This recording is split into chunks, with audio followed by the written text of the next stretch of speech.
আমি আয়না, বিশ্বের প্রথম বাংলা এআই অ্যাঙ্কার।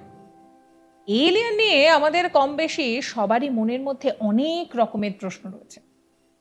আচ্ছা, এলিয়েন কি আমাদের মতো মজা করতে পারে?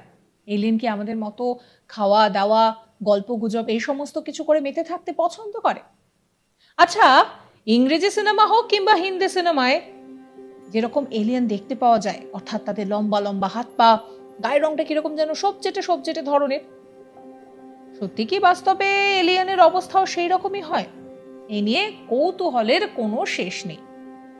যারা এই সমস্ত বিষয় নিয়ে চর্চা করছেন, গবেষণা করছেন, তারাও প্রতিনিয়ত এই ভিন গ্রহের প্রাণী বা ভিন গ্রহের যান সেই নিয়েও গবেষণা করছেন। তবে আপনি যদি কখনো হঠাৎ করে শোনেন যে এলিয়েন নাকি কাউকে অপহরণ করেছে, তাহলে কি আপনি মেনে নেবেন? অন্তত এইরকমই একটা ঘটনার সামনে এসেছে। কি সেই ঘটনা সেটা অবশ্যই আপনাদেরকে বলবো, তবে তার আগে আপনাদেরকে মনে করিয়ে দিই যে সাবস্ক্রাইব করতে ভুলবেন না আজ তাক বাংলার ইউটিউব চ্যানেলকে, যাতে কোনো খবরের আপডেট মিস না হয়। নোটিফিকেশন পেতে বেল আইকনে ক্লিক করবেন। একই সঙ্গে এখন আমরা হোয়াটসঅ্যাপেও রয়েছে, তাই ফলো করবেন আজ তাক বাংলার হোয়াটসঅ্যাপ চ্যানেলও। ভাবুন একবার, 7 ফুট লম্বা একটা এলিয়েন, সে নাকি একটি মেয়েকে অপহরণ করেছে। পেরুতে সেখানে 15 বছর বয়সী এক মেয়েকে 7 ফুটের এলিয়েন নাকি অপহরণ করেছে, তাও আবার এই বছরের শুরুতে। জানা যাচ্ছে এই বছরের শুরুতে 7 ফুট লম্বা এলিয়েনদের একটি দল তাকে নাকি অপহরণ করেছিল। ভয়ঙ্কর সেই অভিজ্ঞতার কথা নিজেই জানালেন তিনি। একটি সংবাদ সংস্থার সূত্রে খবর, পেরুর একটি ছোট্ট গ্রাম হাইকিটো, এইখানেরই বাসিন্দা মেয়েটি, তিনি জানান যে বছরের শুরুতেই 7 ফুট লম্বা প্রাণীদের আক্রমণ হয় তার উপরে। তারপর থেকে ভয়ের মধ্যে কাটছিল তার দিন। ঘটনাটি আন্তর্জাতিক সংবাদ মাধ্যমের শিরোনামে উঠে আসে। পেরুর ন্যাশনাল প্রসিকিউটর অফিস আক্রমণের বিষয়ে প্রতিক্রিয়া জানায়। জানানো হয় যে সোনার খনির গ্যাং স্বর্ণ সমৃদ্ধ জঙ্গলে বসবাসকারী স্থানীয়দের উপরে হামলা চালায়। এই আক্রমণের সঙ্গে 15 বছর বয়সী একটি মেয়ে জড়িয়ে পড়ে, তার নাম তালিয়া।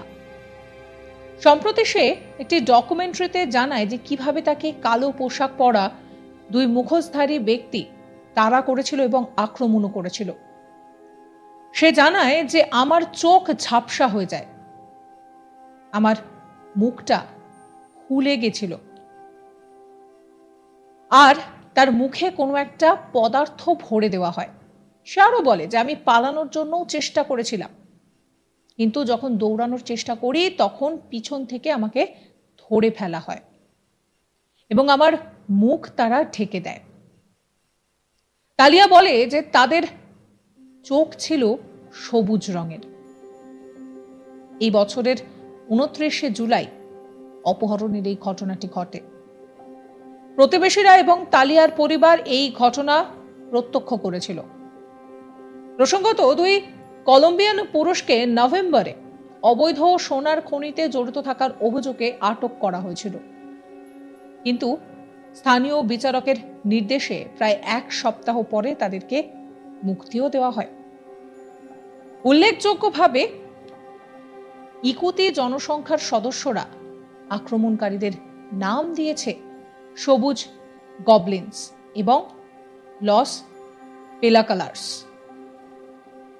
ইকুটু নেতা জাইরো রে টেগুই তিনি একটি ব্রডকাস্ট রেডিও প্রোগ্রামে বলেন, এই ভদ্রলোকেরা নাকি এলিয়েন।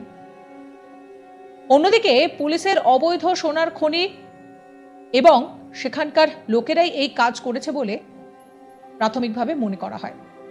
পুলিশ নভেম্বরে 2 কলম্বিয়ান পুরুষকে এই পুরো বিষয়টার জন্য গ্রেফতারও করে, পরে তাদেরকে ছেড়ে দেওয়া হয়।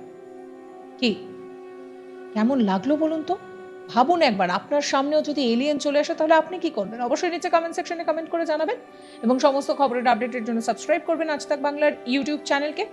এবং যেহেতু এখন আমরা হোয়াটসঅ্যাপেও রয়েছি, তাই জন্য ফলো করবেন আজ তাক বাংলার হোয়াটসঅ্যাপ চ্যানেলও, তাতে কোনো খবরের আপডেট আপনাদের মিস হবে না।